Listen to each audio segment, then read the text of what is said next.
I get to talk to so many business owners in a given week or in a given month. I mean, one-on-one calls, group formats, and invariably they're working hard. They're putting in long hours. They're spending way too much time at the gym relative to the results they're getting in so many cases.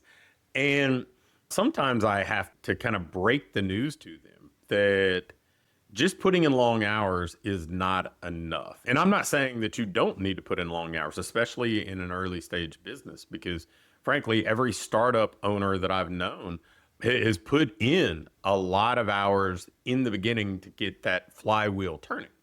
But long hours isn't enough. Working hard isn't enough. Having some grit and perseverance, it's not enough. There are things that you need to be doing if you're going to be successful. So I wanted to unpack some of those so you can direct that perseverance, you can direct that grit, you can direct that time and effort in the right place so you get the results that you're looking for. The first thing that you need to do as a business owner is solve a real problem. Solve a problem that people actually care about solving.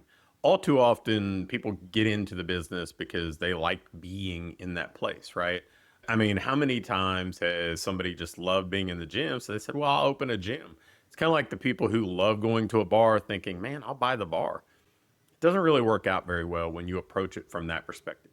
You want to solve a problem that people, A, feel is very important to them to solve, and then B, aren't particularly successful at solving on their own. So we know that in the landscape that we operate in now, information is more readily available than it's ever been. I mean, people can go watch all sorts of workout videos on YouTube. They can use AI to print out workout after workout. They have apps that are free or inexpensive available to them on their phone, but we're not getting more fit. We're not getting healthier. So clearly, those things aren't necessarily the answer by themselves.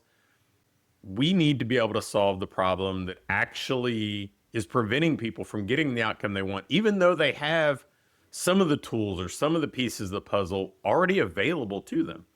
And usually that comes down to coaching. It comes down to accountability. It comes down to simplifying the path for people so it's easier for them to execute. So they don't have to make a bunch of decisions, figure out what's right, so they can kind of get out of their own way or get out of their comfort zone and adopt new habits. We have to be the people coaching that, facilitating that, leading that.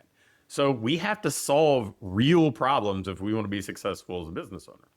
The second, and this is a perspective that I have on this, and I've seen some other people talk about something similarly, is I think you have to combine strengths. I don't think it's good enough to be an expert or strong in one particular area.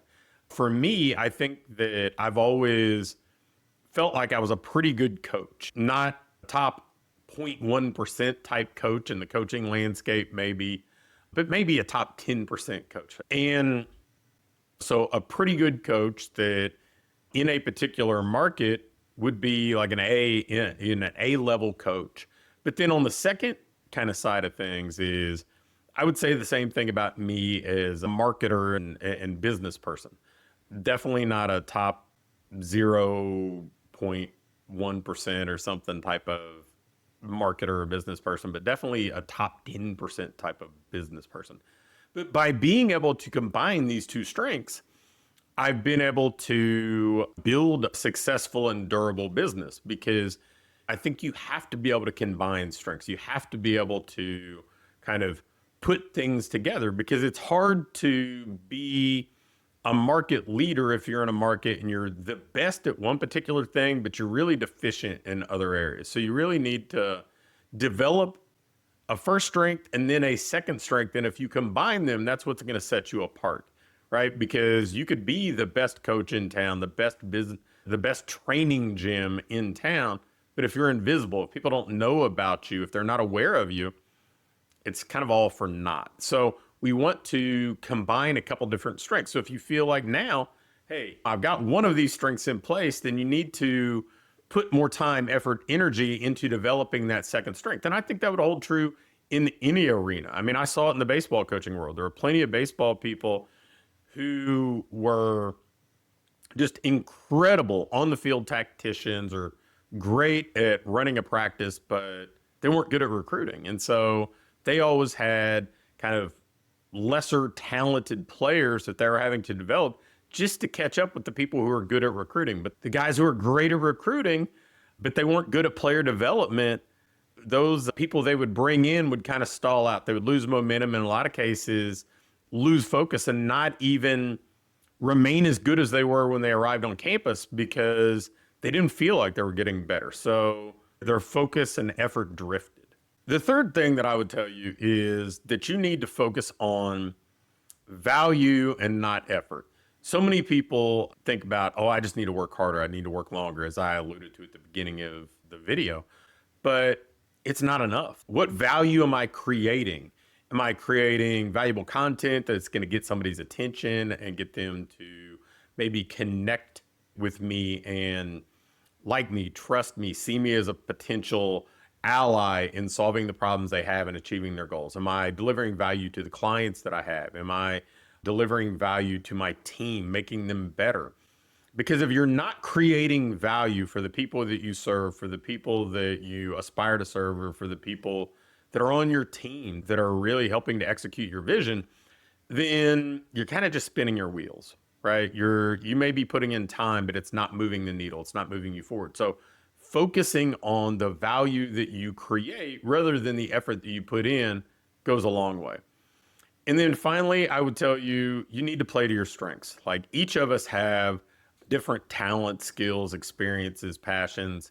You need to lean into that and build around that. And if there are things that, are clearly better done by somebody else, you need to invest in other people doing those things, because it's not uncommon for you to stay in your zone of genius, so to speak, and be able to go earn 100, 200, $300 an hour and hand off tasks that you could pay somebody else a fraction of that to do and gain twice as much ground, because you're doing the things that maybe only you can do, and you're letting other people do the things that they're great at, and also saving you time that you couldn't have done as effectively or as efficiently once you kind of exited your areas of strength. So if you want to build a great business, time, effort, energy, it's not enough. It matters, but it's not enough by itself. So I would strongly recommend you think about the things that I just shared and how you can use your time, effort, and energy more wisely, more effectively, really kind of more purposefully to get to where you want to go and finally have the business that you've always wanted to own.